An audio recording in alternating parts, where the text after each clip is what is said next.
اعتکاف سره کم د نارینهو دپاره د ښځو دپاره هم دا اعتکاف مسنون دی.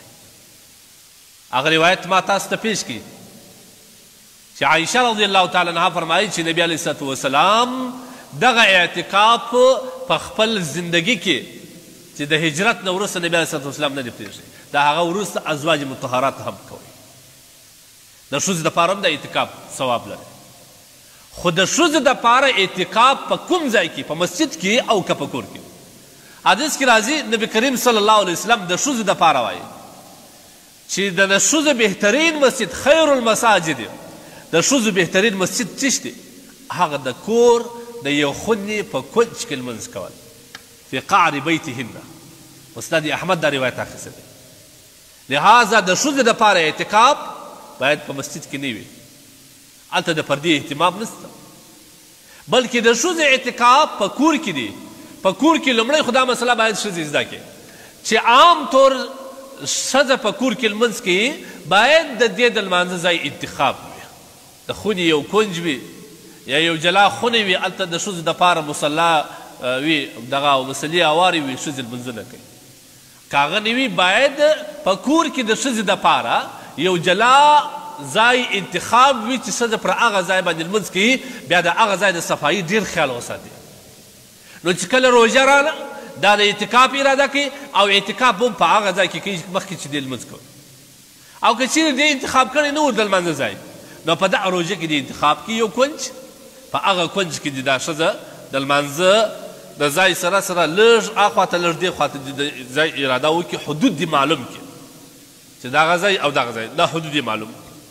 بیا ښځه د دغه ځای کې چې اوسي د دې دپاره دغه د مسجد دی حکم لري، او بیا به د دغه ځای و اخواته دا ښځه نه ځي بې ضرورته، نه به د دې ځای و اخواته خبرې کوي، نه به د دې ځای څخه علاوه د یو کار یا کم حاجت او ضرورت شریعت ته معتکف دپاره واکړي دي د هغه څخه خماسې وه ښځه بیا نشي کولی.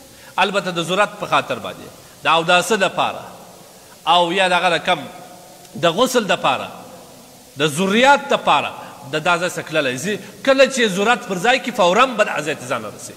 په دغه ځای کې هم چای خوړلی سي، هم خبرې کولی سي، مطلب که دا په د خپل حدودو کې ناستي، کورنیان یا کوچنیان یا د کور انسانان اخواته ورته ناستي، بیا دا خبرې هم ورسره کولی سي. په دې ځای کې چای، خوراک، څښاک هر څه کولی سي. خو د دې ځای څخه چې کوم دې نیت ته کوم ځای کړی دی، د دې ځای څخه اخواته بیا دا ښځه نسي کولی چې د ضرورت څخه زیاتې خبرې وکړي، یا بغیر د ضرورت هلته ولاړ سي، یا هلته بانډار وکړي، باید د دې څخه ځان وساتل سي. نو لحاظه د حاجت دپاره کړی سي.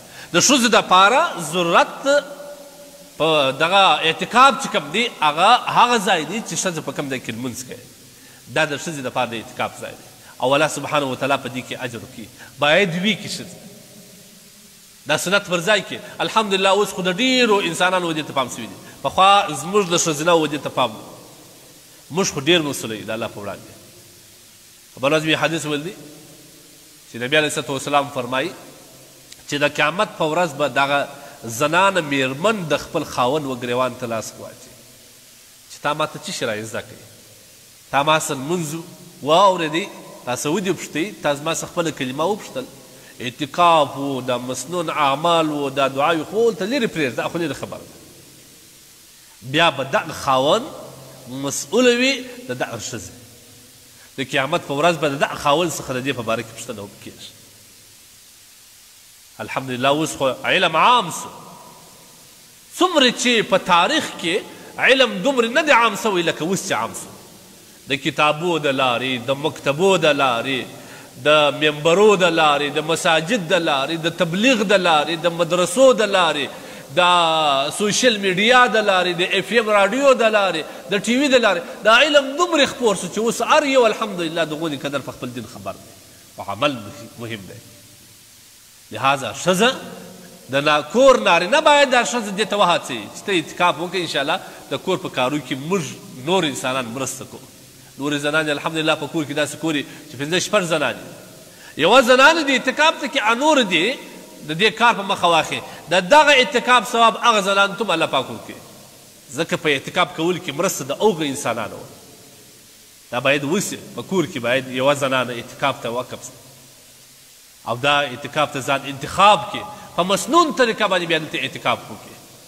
او دغه یوه مسله واورئ، د زنانې دپاره هغه زنانه باید سوچ فکر وکړي که چیرې د دې د میاشتې د مرضي وخت و بیا دې د اعتکاف نیت نه کوي، او که د دې په ګمان دا و چې د میاشتې مرضي ته یې ډېر وخت پاته دی د اعتکاف نیت یې وکړي، دا چې اعتکاف ته راله مرضي راله بیا به فورا دا اعتکاف ماتوي او نو روژې خو هسې هم پرېږدي اعتکاف هم ورسره ماتوي.